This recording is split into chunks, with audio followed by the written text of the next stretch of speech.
ఉపవాసం ఉన్నప్పుడు చేయకూడని 7 విషయాలు. When you're fasting, you need to stop speaking negative words.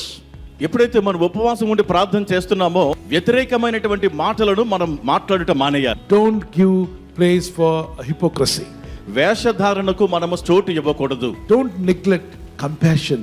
ఇతరులకు ఎడల కనికరం చూపించుట నిర్లక్ష్యం చేయొద్దు. Don't neglect prayer. When you are fasting, you must pray. Fasting and prayer must go hand in hand. నీవు ఉపవాసం ఉన్నప్పుడు తప్పక ప్రార్థించాలి. ఉపవాసము ప్రార్థన రెండు కలిసి ముందుకు వెళ్ళాలి. Don't lack in faith. నీ విశ్వాసాన్ని కోల్పోవద్దు. Avoid self-righteousness. స్వనీతిని నువ్వు ప్రక్కన పెట్టాలి. Stop fasting for wrong motives. లోక సంబంధ ఉద్దేశంతో గాని మనము ఉపవాసం ఉండినప్పుడు అటువంటి ఉద్దేశాలు కలిగి ఉండడం మానాలి. నా పేరు పెట్టబడిన నా జనులు తమను తాము తగ్గించుకొని ప్రార్థన చేసి నన్ను వెదకి తమ చెడు మార్గములను విడిచిన ఎడల ఆకాశమందుండి నేను వారి ప్రార్థన విని వారి పాపములను క్షమించి వారి దేశమును స్వస్థపరుస్తాను.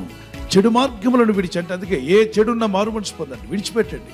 వాక్య విరుద్ధమైన మాటలు మానేయండి, ఆత్మకు విరుద్ధమైన మాటలు మానేయండి.